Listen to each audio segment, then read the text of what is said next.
Hello dudes. Doctor Suresh Sitaraman கோயம்புத்தூர்லேருந்துங்க. இந்த video கண்டிப்பாக உங்கள் எல்லாருக்கும் ஒரு ஐ ஓப்பனிங் வீடியோவாக இருக்கும். என்ஜினியரிங் கவுன்சிலிங்காக வெயிட் பண்ணிட்டு இருக்கீங்க. 27ஆம் தேதி ரேங்க் வருது. இது ஒரு முக்கியமான நாள். நம்ம எந்த காலேஜில் போய் படிக்க போகிறோம், எந்த கோர்ஸ் நம்ம படிக்க போகிறோம் அப்படிங்கிறத டிசைட் பண்ணக்கூடியது தான் அந்த ரேங்க். இந்த ரேங்கை பொறுத்த அளவுக்கு ரெண்டு விதமான ரேங்க் உங்களுக்கு கொடுத்துருப்பாங்க. ஒன்று வந்து ஜென்ரல் ரேங்க் அல்லது காமன் ரேங்க் அல்லது ஓசி ரேங்க் அப்படின்னு சொல்லுவாங்க. இன்னொன்று உங்கள் கம்யூனிட்டி பேஸ்டுக்கான ரேங்க் வரும். ஸோ இது எப்படி இந்த ரேங்க் நம்ம பார்க்குறது, எப்படி நம்ம சாய்ஸ் ஃபில் பண்ணுறது அப்படிங்கிற விஷயங்களை நான் இன்னொரு வீடியோவில் நாளைக்கு கொடுக்குறேன். அதுக்கு முன்னாடி இப்போ நம்ம வந்து இந்த வருஷம் இந்நேரம் நீங்கள் நிறைய பேர் வந்து கோர்ஸ் எல்லாம் போய் செலக்ட் பண்ணியிருப்பீங்க. இந்த கோர்ஸ் படிக்கணும்னு மைண்ட் செட்டில் வச்சுருப்பீங்க. போன வருஷம் ஒட்டுமொத்த ஸ்டூடெண்ட்டும் ஒட்டுமொத்த பேரண்ட்டும் பேசின விஷயம் கம்ப்யூட்டர் சயின்ஸ் அப்படின்னு கேட்டீங்க. ஆனால் இந்த வருஷம் கொஞ்சம் மாற்றம் வந்திருக்குது. இசிஇ அப்படிங்கிறத கேட்குறீங்க. கொஞ்சம் கொஞ்சமாக அந்த ஏஐடிஎஸை மறந்துட்டு வரீங்க. இருந்தாலும் சில பேர் இன்னமும் நான் கம்ப்யூட்டர் சயின்ஸ் படிப்பேன், ஏஐடிஎஸ் படிப்பேன், சைபர் செக்யூரிட்டி படிப்பேன், இந்த மாதிரி ஸ்பெஷலைசேஷன் கோர்ஸ் வந்து படிக்கலாமா அப்படிங்கிற மாதிரி நிறைய பேர் கேட்டுட்டு இருக்கீங்க. அதுவும் நான் வந்து இப்போ ஒரு கிட்டத்தட்ட 22 டிஸ்ட்ரிக்ட் நம்ம வந்து நேரடியாக வந்து பார்க்கும்பொழுது இந்த 22 டிஸ்ட்ரிக்ட்ல வந்து நான் ஸ்டூடெண்ட்ஸ் கூட பேசும்போதும் சரி, பேரண்ட்ஸ் கூட பேசும்போதும் சரி, நான் நிறைய விஷயங்களை புரிஞ்சுக்கிட்டேன். ஸோ மறுபடியும் உங்களுக்கு தெளிவுபடுத்துறதுக்காக தான் இந்த வீடியோ. இந்த வீடியோ என்னுடைய இன்புட் இல்லை, ஆனால் டைரக்டர்ஸ் ஆஃப் ஐஐடிஸ் கொடுத்த இன்புட்டை தான் நான் உங்களுக்கு சப்மிட் பண்ணுறேன். நம்ம வீடியோக்குள்ளே போகலாம். The future is core engineering அப்படின்னு ஹெட்டிங் கொடுக்குறேங்க. இனி வரக்கூடிய காலகட்டங்கள் 2030க்கு அப்புறம் கட்டாயமாக கோர் இன்ஜினியரிங் பெரிய பூமில் இருக்க போகுது அப்படிங்கிறத நான் ரொம்ப நாளாகவே வலியுறுத்திட்டு வரேன். இதுக்கு வலு சேர்க்கிற மாதிரி இப்போ ஐஐடி டைரக்டர்ஸ் 6 பேர் வந்து ஒரு பேனல் டிஸ்கஷனில் கொடுத்துருக்காங்க. இந்த நியூஸ் எந்த டீட்டெயில்ஸ் எந்த டைம்ஸ் ஆஃப் இந்தியாவிலையும் இது வந்திருக்குதுங்க. அது சம்மந்தப்பட்ட விஷயம் இந்த லிங்க்ல நான் கொடுக்குறேன். நீங்கள் வேணும்னாலும் ரெஃபர் பண்ணிக்கலாம். இப்போ 2030 அண்ட் ஆஃப்டர் அப்படின்னு நீங்கள் எடுத்தீங்கன்னா கட்டாயமாக நம்ம என்ன சொல்கிறாங்க, எல்லா எக்ஸ்பர்ட்ஸ் என்ன சொல்கிறாங்கன்னா கோர் இன்ஜினியரிங் மிகப்பெரிய ஒரு growth இருக்குன்னு சொல்லி ஆல் ஐஐடி டைரக்டர்ஸ் வந்து சொல்லியிருக்கிறாங்க. ஸோ ஐஐடி அப்படிங்கிறது நம்ம இந்தியாவிலேயே தலைச்சிறந்த நிறுவனமாக, கல்வி நிறுவனமாக இருக்கக்கூடிய ஒரு நிறுவனம். அவங்க பேசுகிறாங்க அப்படின்னு சொன்னால் கண்டிப்பாக அவங்க எந்த அளவுக்கு வந்து டீப்பாக சர்ச் பண்ணியிருப்பாங்க, டீப்பாக அனலைஸ் பண்ணியிருப்பாங்க அப்படிங்கிறது நீங்கள் தெரிஞ்சுக்கூடிய கட்டாயம் இருக்குது. அவங்க சொன்னதில் இனி ஃபாஸ்ட்டாக டெவலப் ஆகக்கூடிய கோர்ஸ் என்ன அப்படின்னு பார்த்தீங்கன்னா, நம்பர் 1 கோர்ஸ் எலக்ட்ரானிக்ஸ் இன்ஜினியரிங்.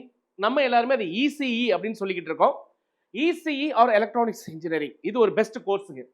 அடுத்த கட்டமாக எலக்ட்ரிக்கல் இன்ஜினியரிங் ட்ரிபிள் டிபார்ட்மெண்ட் மிகப்பெரிய ஒரு growth நோக்கி வளரப்போகுது.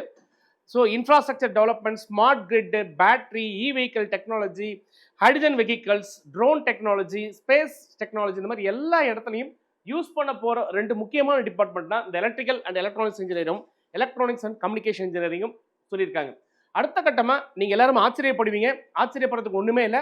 கெமிக்கல் இன்ஜினியரிங் மிகப்பெரிய ஒரு growth நோக்கி போக போகுது அப்படிங்கிறத வந்து சொல்கிறாங்க.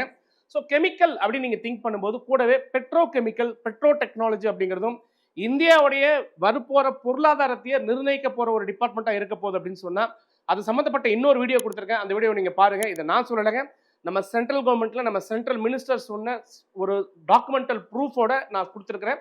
ஃபியூச்சரில் பெட்ரோ கெமிக்கல் அப்படிங்கிறது மிகப்பெரிய ஒரு growth நோக்கி போக போகுது. கெமிக்கல் இன்ஜினியரிங் மிகப்பெரிய growth நோக்கி போக போகுது. ஸோ இதை தாராளமாக எடுக்கலாம். அடுத்த கட்டமாக மெக்கானிக்கல் இன்ஜினியரிங். நீங்கள் எல்லாருமே மெக்கானிக்கல் இன்ஜினியரிங்னா ஒன்றுமே இல்லை அப்படின்னு நீங்கள் நினச்சிட்டு இருக்கக்கூடிய காலகட்டத்தில் மிகப்பெரிய ஒரு வளர்ச்சியை நோக்கி மெக்கானிக்கல் இன்ஜினியரிங் வரப்போகுது.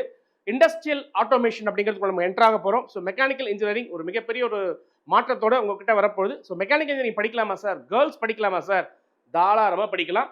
தமிழில் படிக்கலாமா சார்னு கேட்டீங்க. தமிழ்லையும் தாராளமாக படிக்கலாம். ஏன்னா தமிழகத்தில் தமிழில் படிக்கிறவங்களுக்கு நிறைய உங்களுக்கு சலுகைகளும் இருக்குது அப்படிங்கிறது ஒரு பாயிண்ட் சொல்கிறேன். சிவில் இன்ஜினியரிங் நெக்ஸ்ட் மிகப்பெரிய ஒரு growth நோக்கி போக போகுது. ஸோ சிவில் இன்ஜினியரிங் படிக்கலாம். சார் இதெல்லாம் சார் இதெல்லாம் நீங்கள் சொல்லிட்டு இருக்கீங்க, நாங்கள் கம்ப்யூட்டர் சயின்ஸ் ஏஐன்னு நினச்சிட்டு இருக்கமே, அப்படி இருக்காதா அப்படின்னா இதை நான் சொல்லலைங்க. திருப்பியும் சொல்கிறேன். ஐஐடி டைரக்டர்ஸ் அவங்களோட பேனல் டிஸ்கஷன் சொன்ன விஷயம், நிறைய சிஇஓஸ் சொன்ன விஷயம், இண்டஸ்ட்ரியல் growth அதிகமாக இருக்குங்கிற சொல்ல விஷயம், இந்தியாவில் நிறைய கம்பெனிஸ் வந்து அவங்க நிறைய வந்து முதலீடுகள் செஞ்சுருக்கிறாங்கிறத பேஸ் பண்ணி 2030 அல்ல 2035 மிகப்பெரிய வளர்ச்சி இதை நோக்கி இருக்குங்கிறத அதாவது திட்டவட்டமாக ஆணித்தரமாக பதிவு பண்ணியிருக்காங்க. அதை தான் நான் உங்களுக்கு கொண்டு வரேன். அடுத்த கட்டமாக மெட்டலர்ஜி இன்ஜினியரிங்கிறது மிகப்பெரிய ஒரு growthல இருக்க போதுன்னு சொல்கிறாங்க. இந்த மெட்டலர்ஜி இன்ஜினியரிங் ஓகே சார், நான் வந்து ஒரு பயாலஜி ஸ்டூடெண்ட், நான் நீட்டுக்காக பண்ணேன், நான் ஏற்கனவே நீட் ரிப்பீட்டரும் பண்ணிட்டேன், இப்போ நான் வந்து இன்ஜினியரிங் படிக்கணும்னு ஆசைப்பட்றேன், எனக்கு கரெக்டான இன்ஜினியரிங் எதுவாக இருக்கும் சார், பயோடெக்னாலஜி ரிசர்ச் வேணும்னு சொல்கிறாங்களே என்ன பண்ணலாம் அப்படின்னு நீங்கள் நிறைய கேட்குறீங்க. உங்களுக்கான கோர்ஸ் அப்படின்னு பார்த்தீங்கன்னா பயோடெக்னாலஜி அப்படிங்கிறது தாராளமாக படிக்கலாம். நிறைய பேர் இப்போ என்னென்னா பயோடெக்னாலஜி வேலை கிடைக்காது அப்படிங்கிற ஒரு ஃபீல் வந்து உங்களுக்கு இருக்குது. கண்டிப்பாக வேலை அப்படிங்கிறது கொஞ்சம் கம்மியாக இருந்தாலும் கடந்த 2-3 ஆண்டுகளுக்கு நம்ம வந்து கம்பேர் பண்ணி பார்க்கும்போது இப்போ வந்து வேலை வாய்ப்புகள் அதிகரிச்சிருக்காங்க.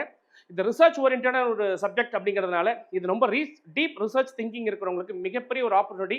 இந்தியாவில் மட்டும் இல்லைங்க, ஃபாரின்லையும் மிகப்பெரிய ஆப்பர்ச்சுனிட்டி இருக்குது. ஸோ அடுத்து பார்த்தீங்கன்னா பயோ கெமிக்கல் டெக்னாலஜி அப்படிங்கக்கூடிய ஒரு கோர்ஸ் இருக்குது. So bio technology and bio chemical அப்படிங்கிற கோர்ஸும் சூப்பரான கோர்ஸ், இது நீங்கள் தாராளமாக படிக்கலாம். அடுத்து பார்த்தீங்கன்னா ஃபுட் டெக்னாலஜி அப்படிங்கிற கோர்ஸ் இருக்குங்க. ஸோ இந்த ஃபுட் டெக்னாலஜி கோர்ஸும் ஒரு சூப்பரான கோர்ஸ், இந்த கோர்ஸ் நீங்கள் தைரியமாக எடுக்கலாம். அடுத்து பார்த்தீங்கன்னா computer science and artificial intelligence will be the added ஃபிளேவர்னு கொடுத்துருக்கேங்க.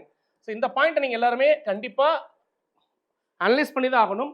சார் கம்ப்யூட்டர் சயின்ஸ் அப்போ நல்லா இருக்காதா, ஏஐடிஎஸ் படிக்கக்கூடாதா, ஏஐஎம்எல் நான் படிக்கக்கூடாதா, சைபர் செக்யூரிட்டி படிக்கக்கூடாதான்னு கேட்குற எல்லாருக்கும் என்ன அப்படின்னா தாராளமாக படிச்சுக்கலாங்க.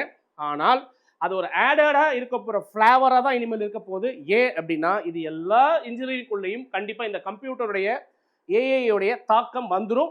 இது வந்தே ஆகணும் அப்படிங்கிறது ஏஐசிடி உத்தரவும் கொடுத்துட்டாங்க. ஸோ ஒவ்வொரு இன்ஜினியரும் அவங்க படிக்கும்பொழுதே அவங்க சப்ஜெக்ட்லேயே கொஞ்சம் கம்ப்யூட்டர் சயின்ஸ் இல்லை ஆர்டிஃபிஷியல் இன்டெலிஜென்ஸ் அவங்க துறையில் எப்படி யூஸ் பண்ணுறது அப்படிங்கிறத கட்டாயம் சிலபஸ்லேயே கொடுக்க போகிறாங்க. அந்த சிலபஸும் கரண்ட் ட்ரெண்டிங் தகுந்த மாதிரி வரப்போகுது. பட் அது பத்துமா சார் அப்படின்னா அதுவும் பத்தாது. ஏன் அப்படின்னா நீங்கள் சிலபஸில் படிக்கக்கூடிய விஷயங்கள், குறிப்பாக கம்ப்யூட்டர் சயின்ஸ், ஆர்டிஃபிஷியல் இன்டெலிஜென்ஸ் இந்த மாதிரி விஷயங்கள் சிலபஸில் படித்து முடிச்சுட்டு வெளில வரும்போது மாறிடும். அதனால் இது எல்லாத்தையுமே ஒரு ஸ்கில்டு கோர்சஸாக படிக்கிறது ரொம்ப ரொம்ப நல்லது அப்படிங்கிறத வந்து எல்லாருமே சொல்கிறாங்க. ஸோ எல்லாரும் யோசிக்கிற மாதிரி கிட்டத்தட்ட ஒரு ஐஐடி டைரக்டர் என்ன சொல்லியிருக்காங்க, இந்த மந்தை மாதிரி எல்லாருமே ஒரே மாதிரி யோசிக்காதீங்க ஒரு வார்த்தையை கூட ஒரு அழகாக வந்து யூஸ் பண்ணியிருக்கிறாரு. ஸோ அந்த மாதிரி திங்கிங் நமக்கு தேவையில்லை. ஏற்கனவே கம்ப்யூட்டர் சயின்ஸ் தமிழ்நாட்டில் இருக்கிற எல்லா காலேஜிலும் ஓப்பன் பண்ணி வச்சிருக்காங்க, ஆர்டிஃபிஷியல் இன்டெலிஜென்ஸ் எல்லா காலேஜும் ஓப்பன் வச்சிருக்காங்க. அதிகமான ஸ்ட்ரென்த்து, அதிகமான ஸ்டூடெண்ட்ஸு, பட் நோ ஃபேக்கல்ட்டி. நீங்கள் எப்படி படிக்க போகிறீங்க, எப்படி நீங்கள் வந்து எதிர்காலத்தை ஃபேஸ் பண்ண போகிறீங்க, ஒரு மிகப்பெரிய ஒரு பயமும் அச்சுறுத்தலும் இருக்குது. ஸோ கொஞ்சம் மாற்றி யோசிங்கிறத அவங்க சொல்கிறாங்க. ஸோ நீங்கள் கொஞ்சம் மாற்றி யோசிங்கிறதையும் அதன் மூலம் நான் சப்மிட் பண்ணுறேன் உங்களுக்கு. ஓகேங்க. India need more core engineers அப்படிங்கிறதையும் அவங்க வலியுறுத்திருக்காங்க. அட்மினிஸ்ட்ரேட்டர்ஸ் நிறைய தேவைப்படுது, குறிப்பாக என்ஜினியரிங் அட்மினிஸ்ட்ரேட்டர்ஸ் தேவைப்படுது அப்படிங்கிறத வந்து நிறைய இடத்துல வலியுறுத்திருக்காங்க. நிறைய ரிசர்ச்சர்ஸ், கோர் ரிசர்ச்சர்ஸ் வேணுங்கிறத வலியுறுத்திருக்காங்க. ஸோ மிகப்பெரிய ஒரு கேப் கடந்த 15-18 வருஷமாக இருக்குது. இந்த கேப்பெல்லாம் ஃபில் பண்ணுறதுக்கு உங்களை மாதிரி யங்ஸ்டர்ஸ்னால தான் முடியும்.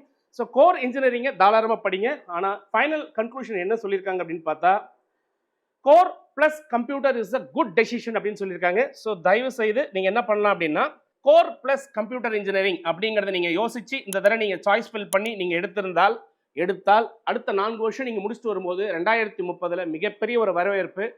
அந்த வரவேற்பு அப்படிங்கிறது அடுத்த 30 வருஷம் வரைக்கும் நீங்கள் வந்து நினச்ச மாதிரி உங்கள் லைஃப்பை நீங்கள் அமைச்சிக்க முடியும். ஸோ கம்ப்யூட்டர் அப்படிங்கிறத ஒரு ஆடட் ஃப்ளேவராக ஸ்கில் செட்ஸாக நீங்கள் படிக்கிறதுக்கு இன்றைக்கி நிறைய ஓப்பன் சோர்சஸ் பிளாட்ஃபார்ம் வந்தாச்சு. நிறைய ஃபாரின் ப்ரொஃபஸர்ஸ் உங்களுக்கு ஆன்லைனில் சொல்லி கொடுத்துட்ருக்காங்க. ஒர்க் ஃப்ரம் ஹோம் அப்படிங்கிறது நீங்கள் அக்செப்ட் பண்ணிட்டீங்க அப்படின்னா ஸ்டடி ஃப்ரம் ஹோம் அப்படிங்கிறதையும் அக்செப்ட் பண்ணி தான் ஆகணும். அதை நோக்கி தான் இந்த கம்ப்யூட்டர் சயின்ஸ் பயணிச்சுக்கிட்டு இருக்குது. ஸோ இது உங்களுக்கு நல்லா புரியும் நினைக்கிறேன். தொடர்ந்து பேசும் இணைந்திருங்கள். உங்களுடன் சுரேஷ், இணையத்திலும் இதயத்திலும் வேற வீடியோவில் இன்னும் ஒரு நல்ல தகவலோட வர பார்க்கலாம். பாய்.